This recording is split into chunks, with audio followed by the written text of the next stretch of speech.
మీరు మీ అభిమాన shows and serials TV కన్నా ముందు ఈటీవీ విన్ యాప్లో చూడండి. Download and subscribe to ETV win app. 99 రూపాయలు మాత్రమే.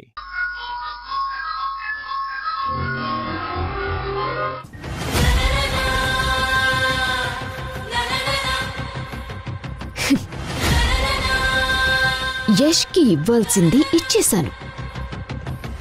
ఇంకా పిల్లల్ని సింధుని ఇంటికి తీసుకొచ్చే ఆలోచన యష్ మనసులో నుంచి పూర్తిగా ఆవిరైపోతుంది. ఇంకా మిగిలింది ఆ ప్రవీణ్ గాడు. వాడి బ్యాలెన్స్ వాడికి చేయాలి. అవార్డ్ ఫంక్షన్ అయిపోయిందంట.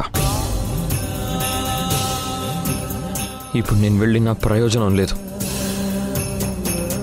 నీ కళ్ళు చల్లబడ్డాయా? నీ మనసు ఇప్పుడు ప్రశాంతంగా ఉందా? నువ్వు అనుకున్నది సాధించావు కదా, ఇప్పుడు హ్యాపీనేగా నీకు? మనుషుల్ని వంచడం, మోసం చేయడం నీకు అలవాటేగా. అప్పుడు నా జీవితాన్ని నాశనం చేసావు, ఇప్పుడు నా జీవితాశయాన్ని సర్వనాశనం చేసావు. ఎందుకు సింధు ఇంతగా నా మీద పగబట్టి కక్ష తీర్చుకుంటున్నావు? నేనేం పాపం చేశాను? నిన్ను నమ్మడం తప్ప, ప్రేమించడం తప్ప, నిన్ను పెళ్లి చేసుకోవడం తప్ప. నువ్వే నా జీవితం, నువ్వే నా భవిష్యత్ అనుకోవడం తప్ప. పాపాలన్నీ నువ్వు చేసి శాపాలు నాకెందుకు ఇస్తున్నావే? నువ్వు నాకు ఎంత ద్రోహం చేసినా నా పిల్లల కోసం నిన్ను క్షమించి అందరం కలిసి హ్యాపీగా ఉందాం అనుకున్నాను. కానీ నువ్వు నా సంతోషాన్ని, నా పిల్లల్ని నాకు దూరం చేస్తూనే వస్తున్నావు. అమ్మ ఏమో సంధ్య మెళ్ళలో తాళి కట్టమని నన్ను అడిగినప్పుడల్లా నాకు నువ్వే గుర్తుకొస్తావు తెలుసా? భారీగా నన్ను నువ్వు మోసం చేసినా, భర్తగా, ఓ నాన్నగా నీకు పిల్లలకి నేను ద్రోహం చేయకూడదనే అమ్మ మాటని ఎప్పటికప్పుడు దాటివేస్తూ ఒంటరిగా నా జీవితాన్ని నెట్టుకొస్తున్నాను. చివరికి నా ఒంటరితనాన్ని కూడా నువ్వు మంట కలిపేసి నాకు మనశ్శాంతి లేకుండా చేస్తున్నావు కదే. ఇప్పుడు చెప్తున్నాను విను.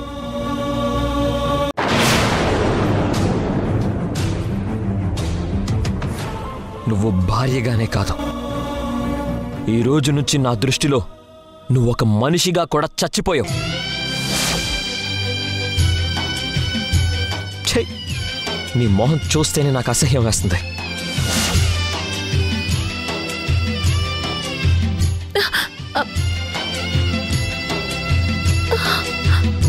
యష్, నేనేం చేసినా అది నీ మంచి కోసమే.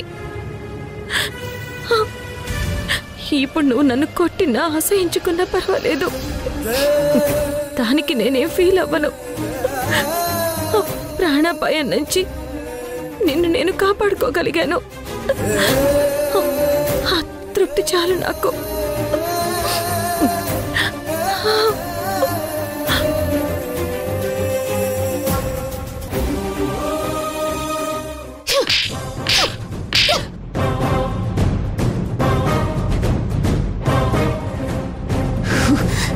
నేనేం చెప్పాను, నువ్వేం చేశావు? నువ్వు చేసిన పనికి నిన్ను చంపిన పాపం లేదా? చంపేంత తప్పు నేనేం చేశాను మధు? యష్ ని ఎలాగైనా ఢిల్లీకి వెళ్లకుండా ఆపమన్నాను, అంతే. అంతే కదా? అవును. యష్ మీద రౌడీలతో అటాక్ చేయించమని, యష్ ని చంపమని నేను నీతో చెప్పానా? ఏం జరిగింది మధు? ఏం జరిగిందో కూడా తెలియకుండా ఉన్నావన్నమాట. అసలు నువ్వు అరేంజ్ చేసిన ఆ రౌడీలు యష్ ని చంపాలని ట్రై చేశారు. ఎందుకు చెప్పావలా? మాట్లాడవే. అంటే అంటే అదే మధు, నువ్వు యష్ని ఢిల్లీ వెళ్లకుండా ఆపమని నాతో చెప్పావు కదా. నేను వాళ్ళతో అదే చెప్పాను. కాకపోతే ఆ రౌడీలు యష్ ఆగకపోతే ఏం చేయమంటారు అని అడిగారు. అట్ ఎనీ కాస్ట్ యష్ని ఆపడానికే ప్రయత్నం చేయండి, కుదరకపోతే చంపేస్తానని బెదిరించండి అని చెప్పాను. వాళ్ళు నా మాటని ఇంకోలా అర్థం చేసుకున్నారు అనుకుంటాను. సారీ మధు. ఏంట్రా ఏంటి సారీ? నీడనిచ్చే చెట్టుని ఎవరైనా నరుక్కుంటారా? నేను నా లైఫ్ గోల్ రీచ్ అవ్వాలి అంటే నాకు యష్ సపోర్ట్ చాలా అవసరం. నువ్వు ఫుల్గా డ్రింక్ చేసి ఉన్నప్పుడే అనుకున్నాను ఆ టైంలో నీకు అనవసరంగా చెప్పాను అని. నువ్వు చేసిన మిస్టేక్ వల్లే యష్ని ఢిల్లీ వెళ్లకుండా ఆపే విషయం ఆ సింధుకి తెలిసిపోయింది.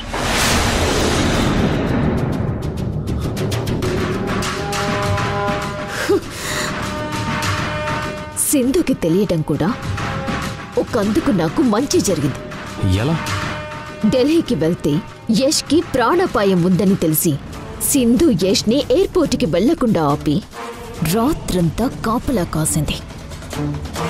ఈ ఇన్సిడెంట్ వల్ల యష్కి సింధుకి మధ్య మళ్లీ మనస్పర్ధలు తీవ్ర స్థాయిలో చెలరేగుతాయి. యష్ ఇంకా లైఫ్లో సింధుని క్షమించడం, పిల్లల్ని సింధుని ఇంటికి తీసుకురావడం. ఇప్పటి వరకు వాళ్ళిద్దరి మధ్య దూరం మాత్రమే ఉంది. ఈ సంఘటన వల్ల సింధు యష్ల మధ్య పెద్ద అగాధం ఏర్పడుతుంది. నాకు మంచి జరిగింది కాబట్టి నిన్ను క్షమించి వదిలేస్తున్నాను. ఇంకొకసారి ఇలాంటి పొరపాటు రిపీట్ అయితే నువ్వు బతికుంటావు, ప్రాణాలు తీసేస్తా.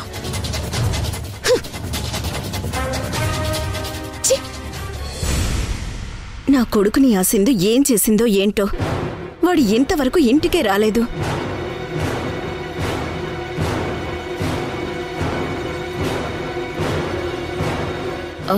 అత్తయ్య, నేనిప్పుడే మరిది గారితో ఫోన్లో మాట్లాడాను. ఇంటికొస్తున్నారంట. యష్ క్షేమంగానే ఉన్నాడు కదా? వాడికేం కాలేదు కదా? మరిది గారు క్షేమంగానే ఉన్నారు. అమ్మయ్యా, ఇప్పుడు నా మనసు కుదుట పడింది.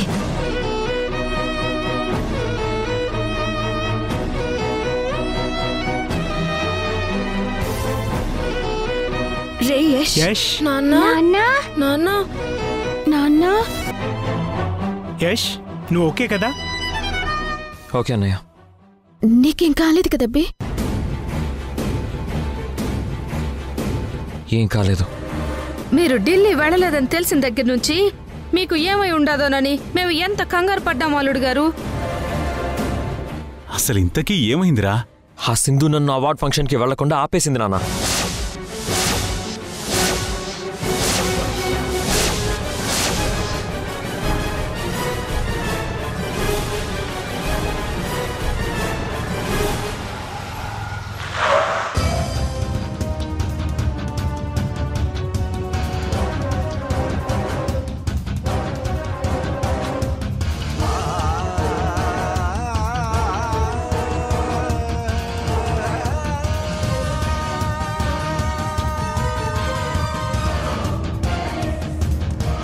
దానికేమైనా పిచ్చి పట్టిందా ఏంట్రా? ఎందుకలా చేస్తుంది అసలా? లేదు నానమ్మా, మా అమ్మ తప్పు చేయదు. నాన్నకి అవార్డు వస్తుందని అమ్మ ఎంత హ్యాపీగా ఫీల్ అయిందో తెలుసా? అలాంటి అమ్మ నాన్నని అవార్డు తీసుకోకుండా ఎందుకు ఆపుతుంది? రే, మీ అమ్మ మీ దగ్గర ఒకలా నా దగ్గర ఒకలా ప్రవర్తిస్తుంది. అది మీకు చెప్పినా అర్థం కాదు.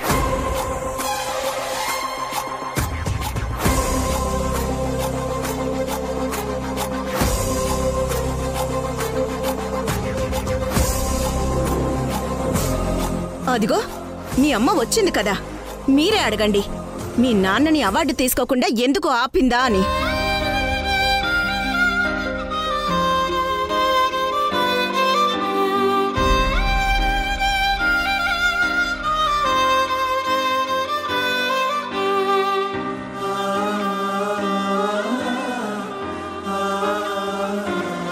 అమ్మా, నాన్న ఢిల్లీ వెళ్లకుండా నువ్వే ఆపావా? అవును. ఎందుకమ్మా అలా చేసావు?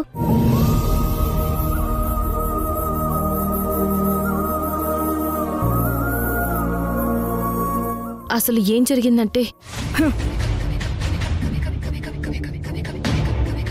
ఆ అవార్డు తీసుకుంటే మీ నాన్న అందరిలో గొప్పవాడవుతాడు కదా. మీరు మీ నాన్నని హీరోలా చూస్తారు. అది తట్టుకోలేకే మీ అమ్మ మీ నాన్నని దొంగ దెబ్బ తీసి ఢిల్లీ వెళ్లకుండా చేసింది. అత్తయ్య, అసలేం జరిగిందో తెలుసుకోకుండా మాట్లాడకండి. ఏంటే? ఏం జరిగింది? దాము, నువ్వాగు. నువ్వు చెప్పు సింధు, అసలేం జరిగింది? యష్ని ఎవరో కారులో వెంబడించడం నేను చూశాను మావయ్య.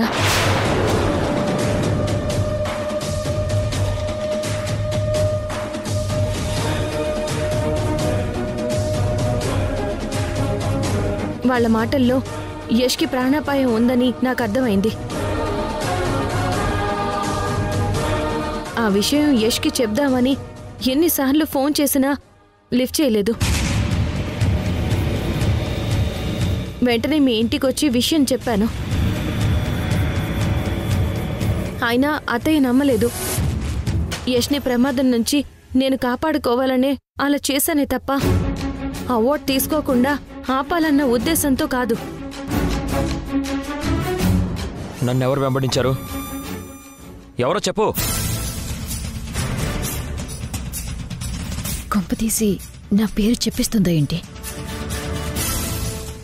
సింధు, ఇక్కడ నీ కళ్ళబొల్లి మాటలు నమ్మే వాళ్ళు ఎవ్వరూ లేరు. ఆ రోజు కూడా అంతే. ప్రవీణ్ని తీసుకొచ్చి అందరి ముందు నా క్యారెక్టర్ బ్యాడ్ చేయాలని చూసావు. ఏదైనా సరే నీ దగ్గర సరైన ఆధారాలు సాక్ష్యాలు ఉంటేనే మాట్లాడు.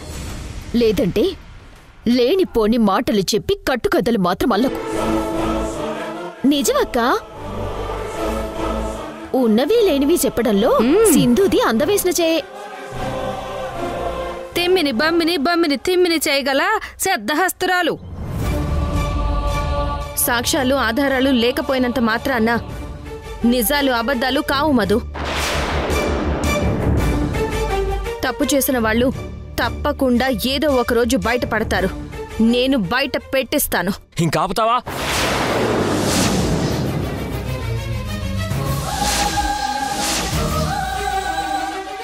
నువ్వేం చేసావన్న దానికి నేనే ప్రత్యక్ష సాక్షిని. ఇంకా ఎందుకు నీ తప్పుని కప్పిపుచ్చుకోవాలని చూస్తావు?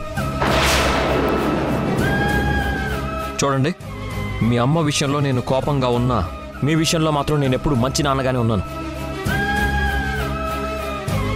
నేను అవార్డు తీసుకుంటుంటే మీరు చూడాలనుకున్నారు, కానీ మీ అమ్మ వల్ల అది జరగలేదు. మీరు స్కూల్లో మీ ఫ్రెండ్స్ దగ్గర మా నాన్న హీరో అని గర్వంగా చెప్పుకునేలా చేయలేకపోయాను.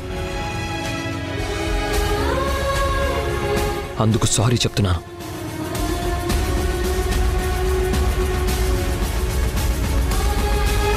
మీరే బాగా చదువుకొని నాన్నగా నేను మిమ్మల్ని చూసి గర్వపడేటట్టు చేయండి. ఓకేనా? నాన్న, ఎక్కడో ఏదో తప్పు జరుగుంటుంది. అమ్మ మీ విషయంలో తప్పు చేయదు నాన్న. అవును నాన్న, మా మాట నమ్మండి. మనందరం కలిసి ఉందాం నాన్న, వేరుగా ఉండొద్దు అసలు. ప్లీజ్ నాన్న. అమ్మని అర్థం చేసుకో నాన్న. ఏంటే మీ అమ్మని అర్థం చేసుకునేది? మీ అమ్మ లేకుండా ఇన్నేళ్ళు మీరు మాతోనే కదా ఉన్నారు. మేం మిమ్మల్ని బాగా చూసుకోలేదా? మీకు మీ అమ్మ కావాలో లేక మీ నాన్న నేను కావాలో మీరే తేల్చుకోండి అసలు.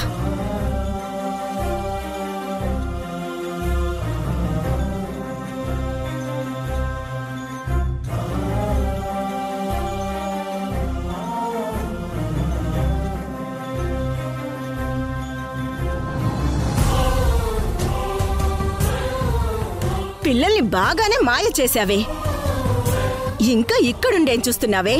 చెయ్యాల్సిందంతా చేసేసావు కదా. నీ కళ్ళిప్పుడు చల్లబడ్డాయా? ఇక వెళ్ళు, నా ఇంట్లో నుంచి వెళ్ళిపో.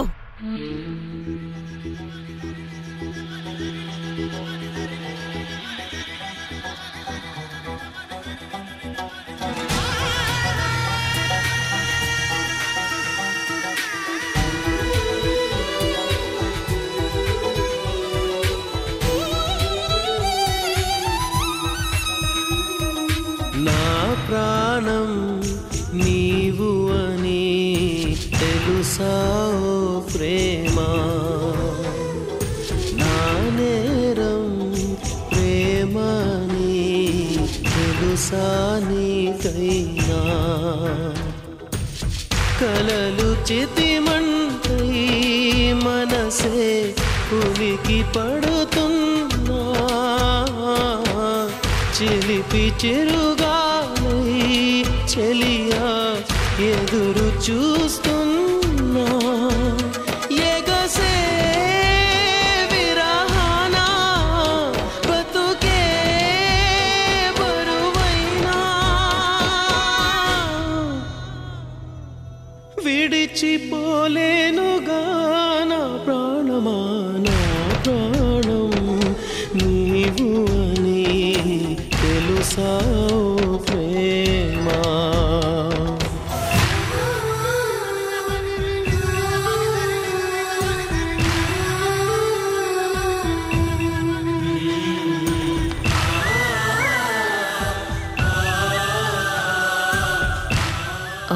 అత్తయ్య, మరిది గారు సింధు మీద బాగా కోపంతో ఉన్నారు. ఈ కోపం చల్లారేలోపే చెల్లి మెడలో మరిది గారి చేత తాళి కట్టించేద్దాం.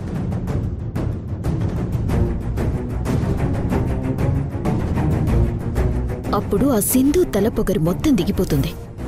కరెక్ట్ మధు. ఆ సింధుని దెబ్బ కొట్టాలి అంటే యష్ సంధ్య మెళ్ళో తాళి కట్టాలి.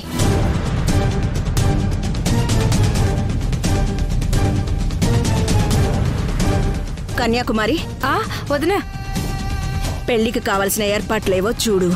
అట్నే వదినా. రేపు రాములవారి గుళ్ళో యష్కి సంధ్యకి పెళ్లి చేసేద్దాం. అట్నే వదినా.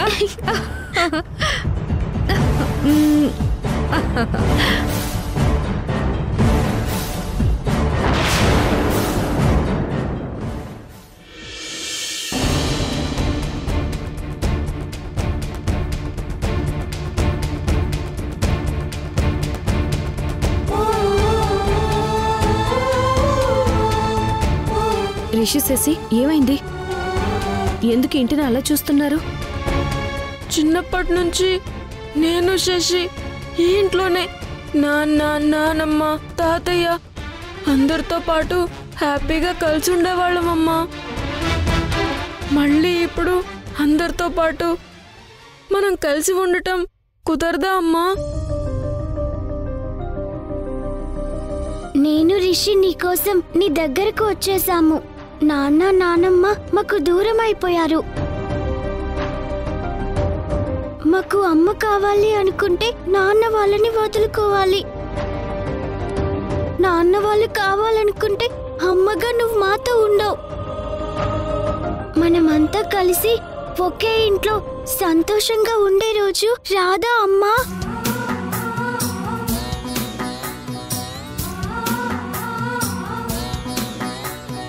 నీరు లేని నదిలో పిచ్చినావ పయనం, నిప్పు కొండ ఒడిలో నీటి బుడగ జననం, వలపు ఓ వెర్రి భాష, కలల కెరటాల ఘోష, నడి సముద్రాన ఈత, నరకమి గుండె కోత, బ్రతుకే బరువై నిదరే కరువై సాగే యాత్రలో నీరు లేని నదిలో పిచ్చినావ పయనం.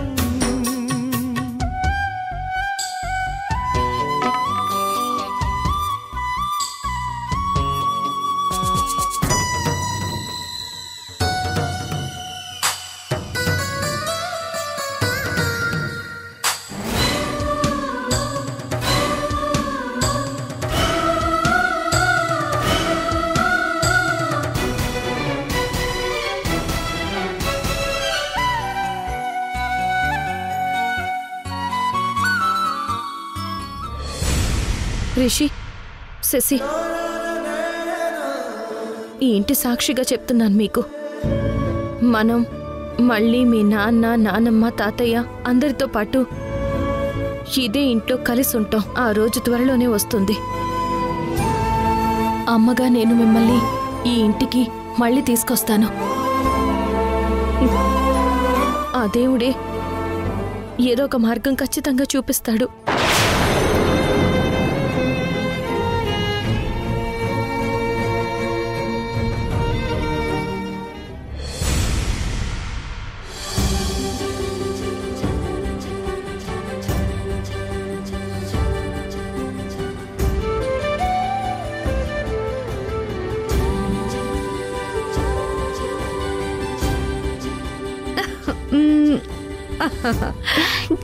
అమ్మి, ఇన్నాళ్ళకి అబ్బితో నా పెళ్లి జరిగిపోతా ఉండదు.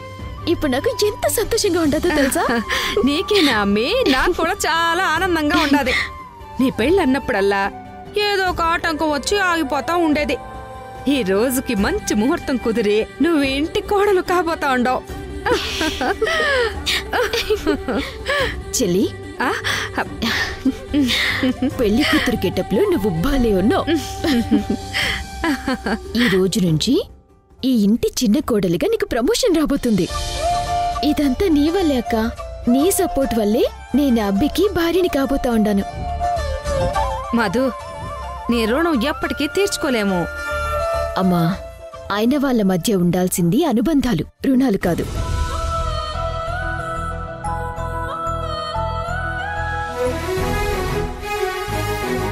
సింధు పిల్లలు ఎక్కడా? ఏంటి సింధు పిల్లల గురించి అడిగితే అందరూ అలా సైలెంట్గా ఉన్నారేంటి? లేరత్తయ్య, వాళ్ళు బయటికి వెళ్ళిపోయారు.